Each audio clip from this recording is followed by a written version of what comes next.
there's a Q&A function, so if you want to contribute a question, we'll try and get that covered. And we also have polls that are asked. We're about to join our Twitter Live, YouTube Live, and Facebook Live streams. And as soon as that happens, we'll get this show on the road. And again, please do weigh in. It's great to have some help from viewers who are way more informed and have their own experiences, way more informed than I am. Okay, we seem to have joined our various live streams, so let's take off.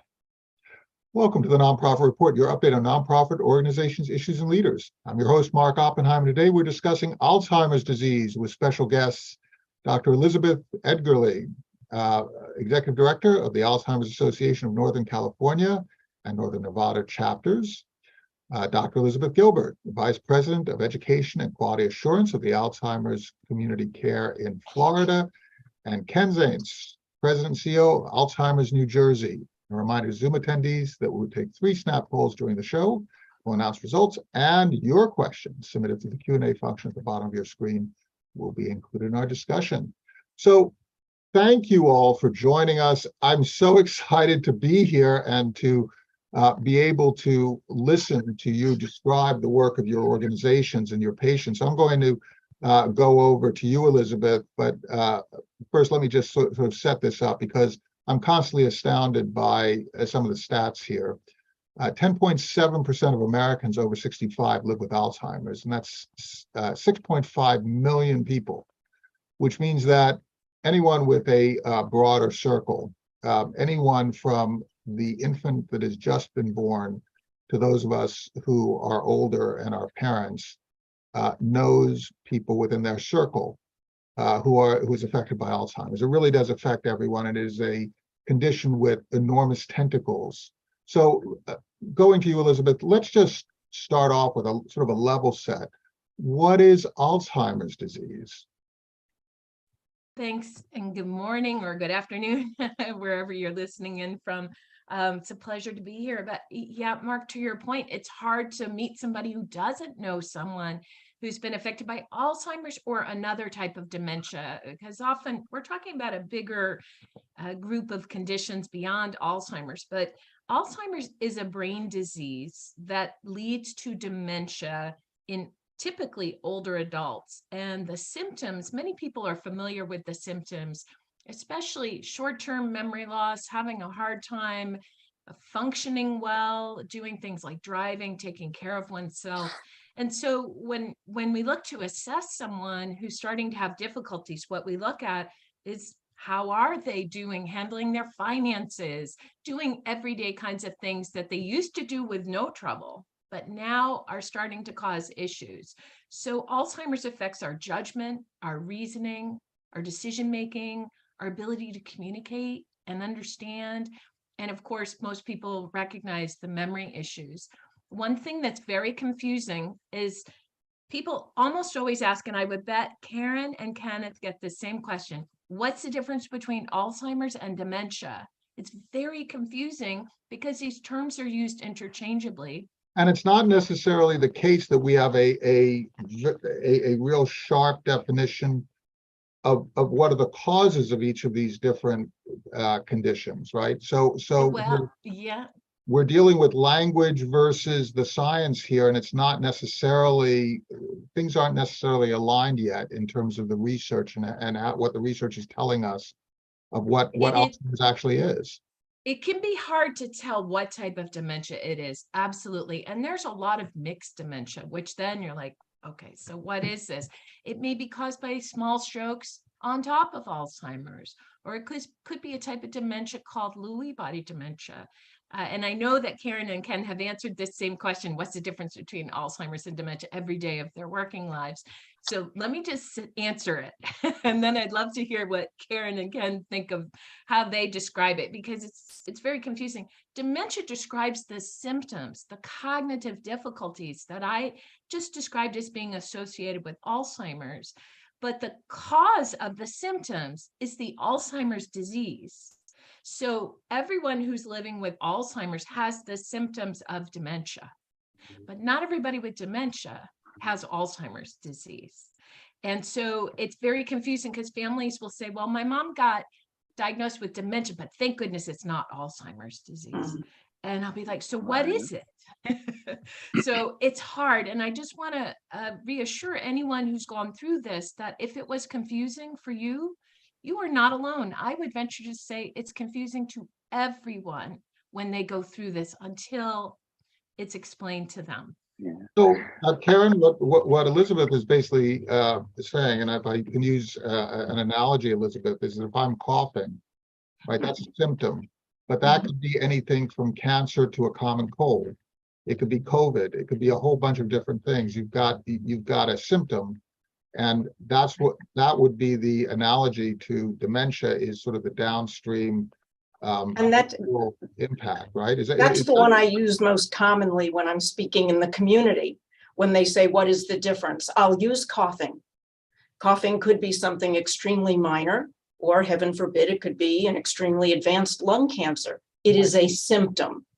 And taking it even a step further, when someone has symptoms of dementia, which again, as Elizabeth said, it's not just the memory issue, it's the failure in those everyday executive functions, paying bills, programming the washing machine, and so on.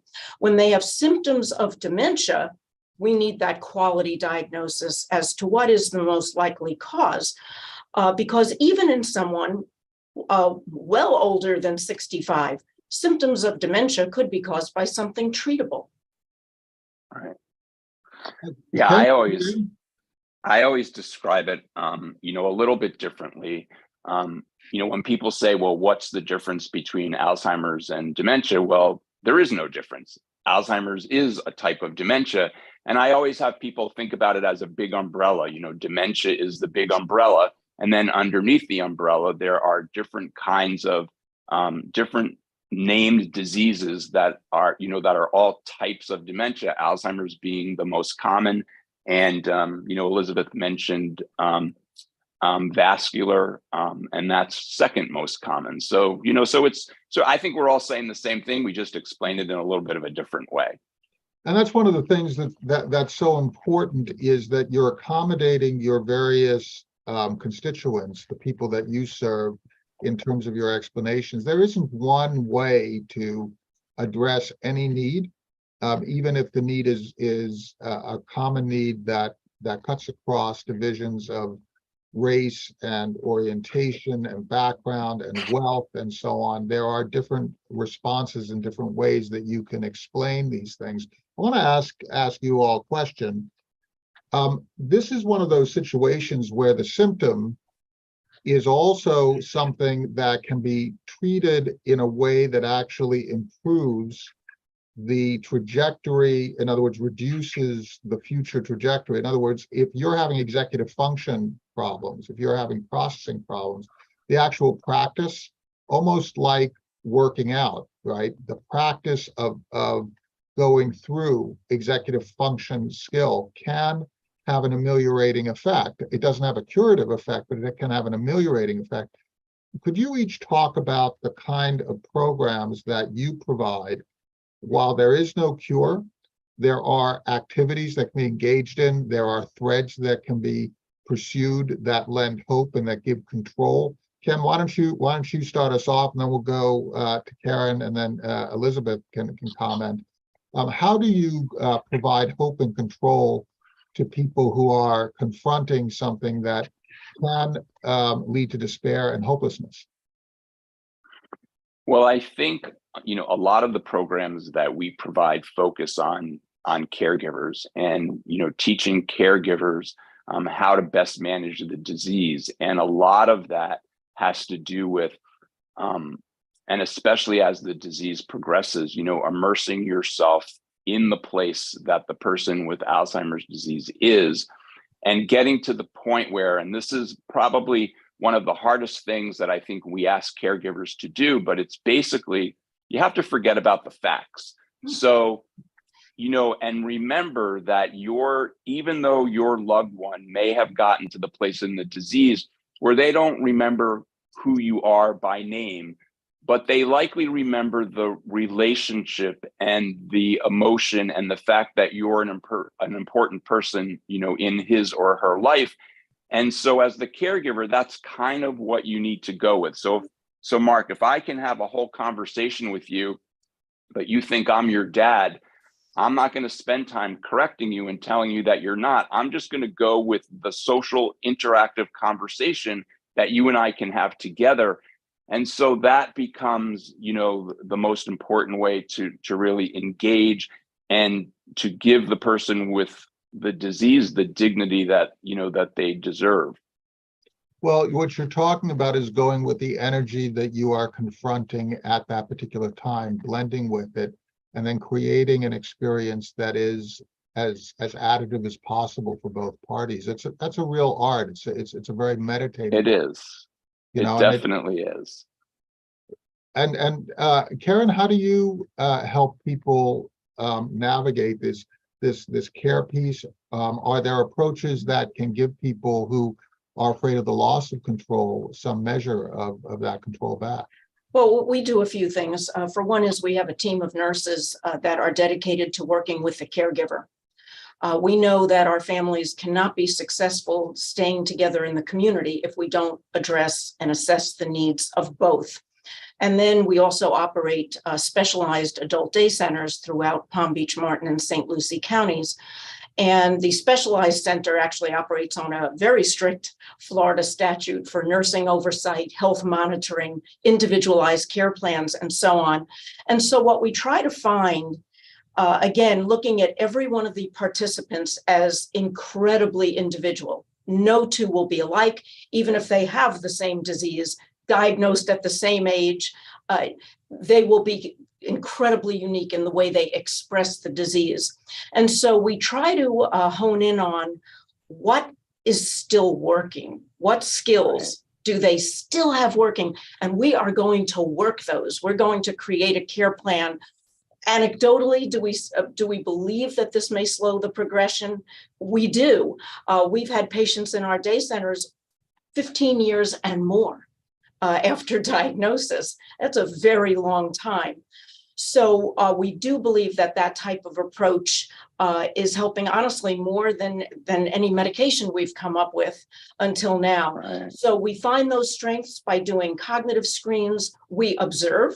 Observing the person is a great way to find out what they are still good at and what they still enjoy. And then we tailor that care plan to really work those skills and abilities. And then, of course, we share that information with the caregiver, who may not know that they're interested in painting or whatever. But we give the caregiver those tools because our day centers run Monday to Friday. We want to give tools for them to use on weekends and holidays as well. Now, Karen, sorry. No, I think that's great because it just sort of, I think it illustrates what I was saying earlier about the importance of finding some way to connect, and I think as a society, we have spent, years and years and years focusing on the deficits and what people with Alzheimer's disease can no longer do. And I think what Karen's describing is how do we focus on what they still can do and make those connections that, again, give back, as much independence as possible, and certainly, the dignity that, as I said, people with this disease certainly deserve. Absolutely. Is there evidence, and Elizabeth, maybe you can comment on this, is there evidence that these treatments actually slow progression? Are there, or is this more about hope that isn't necessarily supported by evidence? How do you see it from the point of view of sort of the metrics? I would agree with Karen's statement about, which was more anecdotally, that you witness it. Certainly when people are living well with Alzheimer's or related dementia, and that's been a theme for our early stage individuals, people who are newly diagnosed or with mild cognitive impairment, they want to do as well as possible for as long as possible. And that often means living a normal life with friends and family and children. And so how can we help that? And so some of the lifestyle things that I know that Karen in the day programs is exercise, eating well, interacting, creativity. there's some evidence. I think music has the research on the impact of music on the brain and on those living with Alzheimer's is really exciting. But I wanted to mention sort of the alternative. So you think about being meaningfully engaged, doing the things you love to do that make you happy. And then you think of not doing those things. And I think that COVID and during the pandemic, we unfortunately had an experiment taking place of what does isolation do to those living with Alzheimer's, and the mortality rates for those living in circumstances, typically facilities, long-term care facilities during COVID, were completely isolated and died in higher numbers, not only from COVID, but because of the devastation of what isolation and lack of stimulation. Goosebumps. It's so sad to think about how not only did COVID kill people directly, but for people living with Alzheimer's and dementia, they languished and died a different death. So, not to be so dark about this, but it really speaks to the importance of human connection and interaction and love and all of that, that it makes life worth living for all of us, whether we have cognitive impairment or not. And so a lot of our work with early stage individuals, interesting, they've said to us, I don't need a program necessarily. I want to be with my friends. And so as providers, I think we would all agree, we only get to see a small number of the people living with Alzheimer's. And in a way, that's a great thing. But I worry that many people do this alone. And they don't actually, have the positive experience at home. I think sometimes they struggle on their own. And so as a society, as these numbers keep growing, we really need to find ways to reduce the stigma and make it more just part of living, to be able to interact with the world. If I have cognitive impairment, I don't need to be relegated to a different place. I can engage with everybody. And there's dementia friendly across the country that actually, that's the message of dementia friendly. Everybody's welcome. Can I ask you all a question about our healthcare system here in the United States and the insurance situation? Ken, you're already getting a tell of dissatisfaction, but the question really is, it seems that we're very good when somebody breaks a leg, right? In other words, it's very specific. There's surgery, it gets done, it's done in a short period of time, and so on. We seem to be not so good in a whole bunch of different areas where we really seem to be lagging behind, including things like prenatal and post-birth care for women. Another area are things like long-term care for people who have long-standing conditions. We hear all these different stories of people who are bankrupted by a cancer diagnosis or an ALS diagnosis. And then we have Alzheimer's, which is definitionally, and different types of dementia are definitionally long-term issues. Ken, since you kind of gave a bit of a tell, and then we'll go to Karen, could you just all comment on how are we dealing with it, with this type of issue? And what should we do that would improve things? Because we're all going to get older, right? I mean, God willing, we'll all live to an age, and then 10.7% of us will contract Alzheimer's, which will be some of our friends and some of our family, and maybe ourselves. Well, Mark, you already said it. It's a huge problem. We have a system. We have a Medicare system, which is really, an acute care system of care for people over the age of 65. So, if someone falls and breaks their hip, everything related to that care, will be paid for by Medicare. For the most part. But if the reason that the person fell and broke their hip is because of the confusion related to dementia, well, that's not paid for at all. So unfortunately, most of the services that caregivers need, help with Karen had mentioned their day program. Well, Medicare doesn't pay for that. That's out of pocket. And if a caregiver needs help in the home and wants to bring in a home health aide to help with bathing, dressing, that's not paid for either. So, and then long-term care, unfortunately, is not paid for either by Medicare, except if it's, I believe, if it's rehabilitative in nature, and then it's only for a certain amount of time. So, we talk to a lot of caregivers who've made that difficult decision that for whatever the reason is, and those reasons are emotional and complicated and individual, I can't provide this care at home anymore. So I'm, want to look at a long-term care facility, but Medicare will cover that, right? No. The answer is no. So it is a huge problem, and I don't think there are any easy answers. I mean, at one point, and I guess to a certain point, having good long-term care insurance is part of the answer, but we've learned that really is not the answer.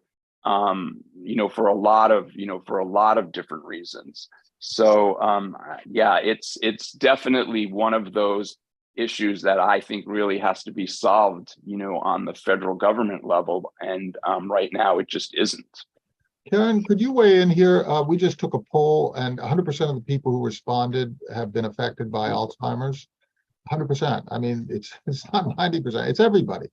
And I think we can extract that and apply it to the population at large. And we have a lot of people who are quite worried about this. That was the second poll. How do we deal with this as a society? Well, we need to counteract this notion that Alzheimer's is something you either get or you don't, and there's nothing you can do about it. That's not true. Even if someone thinks they inherited the gene that puts you at higher risk, it only puts you at higher risk. It doesn't mean you will develop Alzheimer's. So while the research goes on, and the research is critical and it's getting better, it's focusing in on the early stage patient, finding them, because they are the only ones benefiting by these recent medications, Aduhelm and now lecanemab. We're getting better at that, but we're not there yet. So what can people do? Lifestyle choices can overwhelm your genetics. And in this country, we have an extraordinarily high percentage of people with high blood pressure and type 2 diabetes. Two conditions that are A, largely preventable, and B, largely reversible, should you develop them. And as Ken so correctly said earlier, vascular dementia being at the root for so many people, possibly second only to Alzheimer's. Well, now recent research is saying Alzheimer's disease may be the reaction to the vascular damage incurred by high blood pressure and diabetes. So it seems to me that if we can really educate, really motivate people to take control, to not develop type 2 diabetes or address it aggressively should it occur, to do the same with high blood pressure, the numbers just might go down.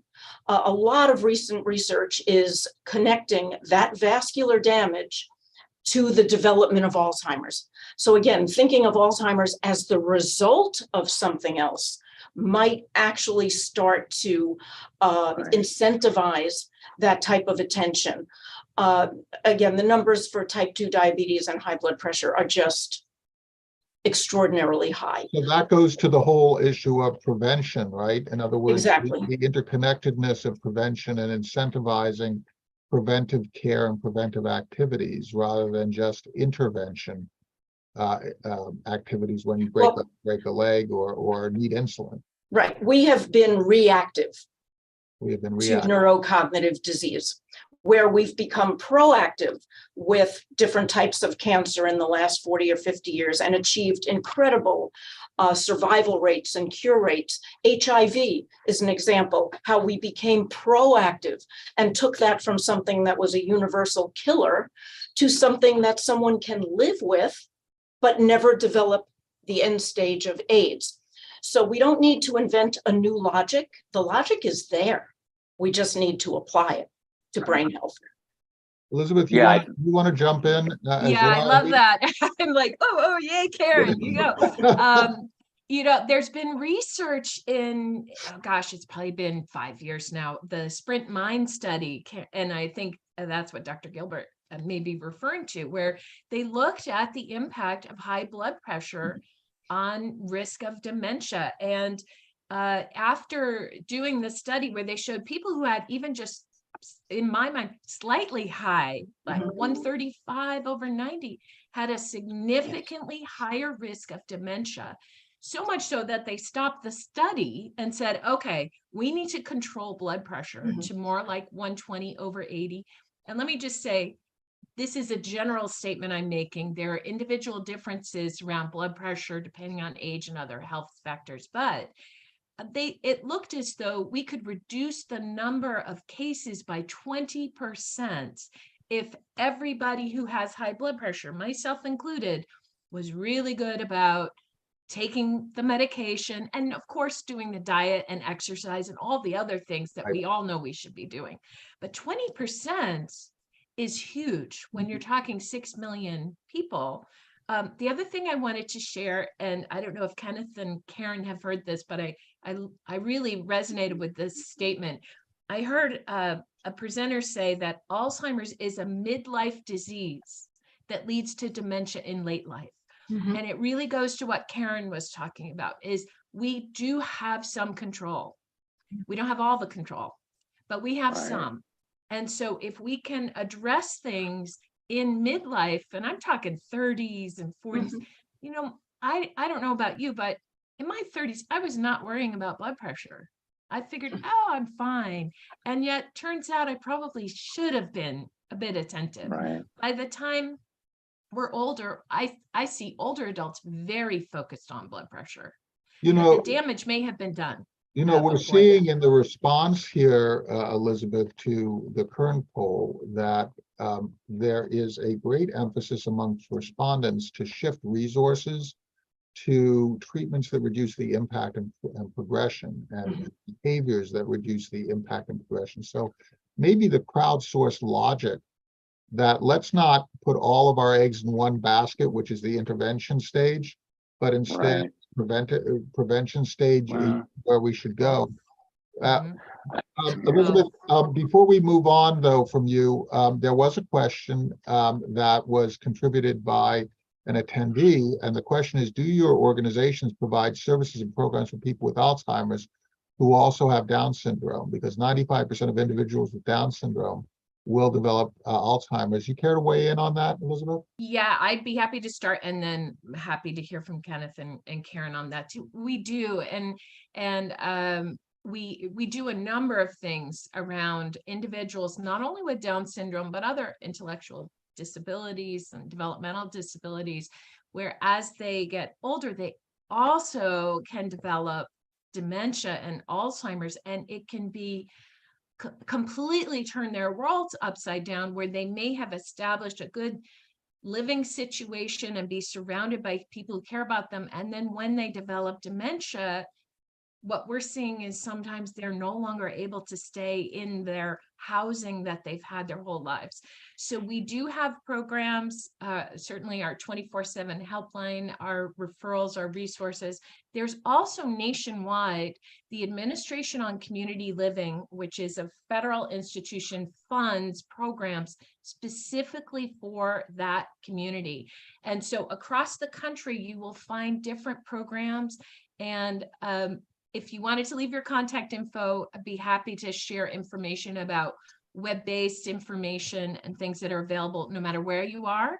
And again, I'd love to hear Kenneth and Karen if you have services for a broad community around Down syndrome. And there's research taking place too. We're funding some research on why is there that connection. We know about the genetics, but to see if there's more that can be done to help people living with Down syndrome.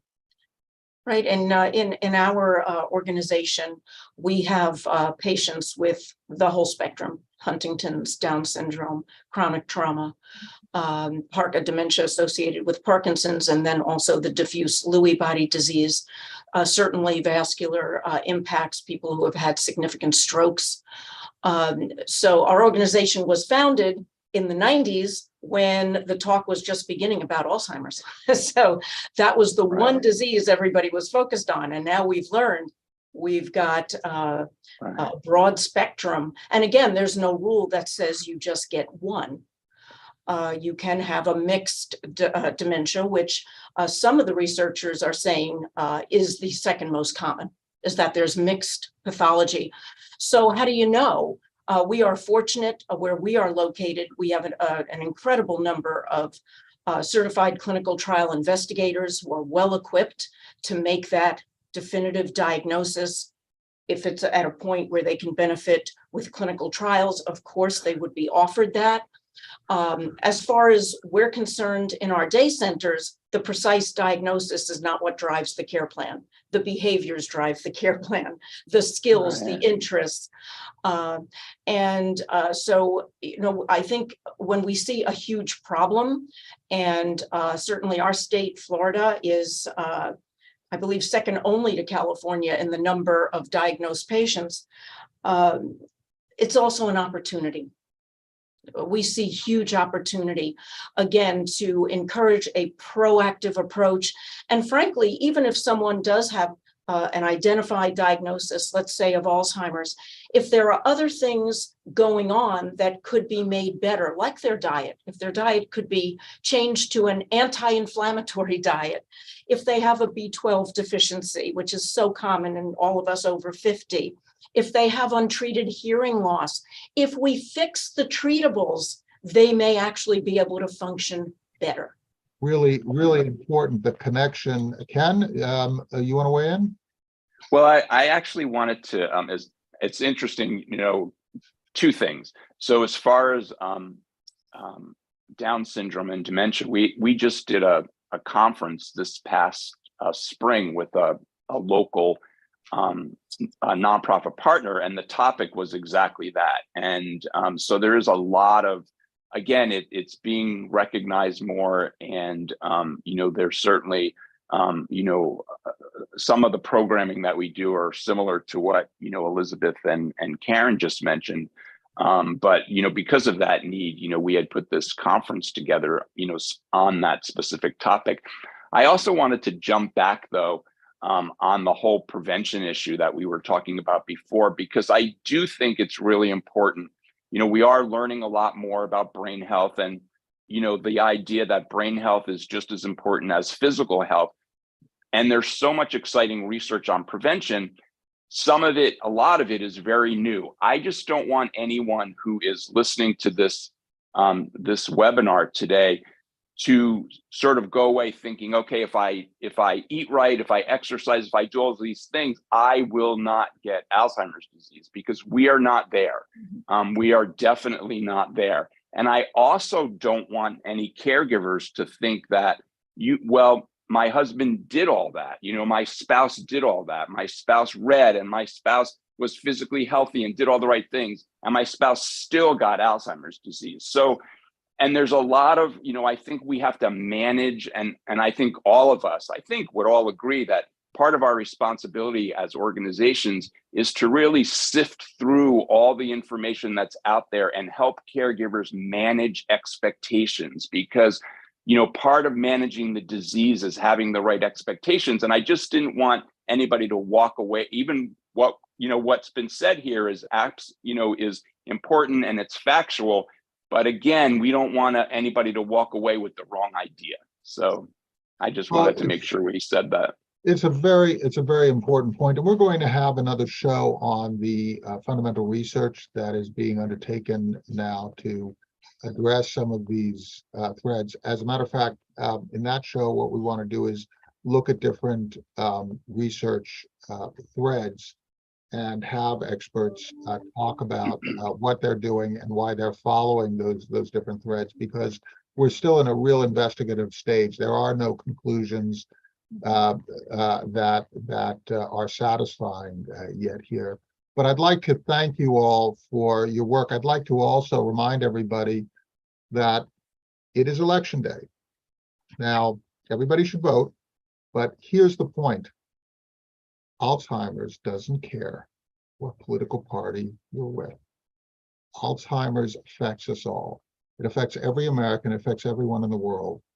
And we should just think about that. We are bound together by so much that we have in common. Let's hold on to that and really try to come together to solve these common problems like Alzheimer's. Dr. Elizabeth Edgerly, Executive Director of the Alzheimer's Association, North California and Northern Nevada. Dr. Karen Gilbert, Vice President of Education Quality Assurance, the Alzheimer's Community Care in Florida. And Ken Zaentz, President and CEO of Alzheimer's New Jersey. Please thank your constituents, your staffs, your volunteers, your boards, your funders. And please thank your patients, because they are part of this fight as well. They are the empowered people who we serve and who help us become better people for it. Thank you so much, and have a great day. Stay safe, and thanks so much for sharing your wisdom with us. Thank you, Mark.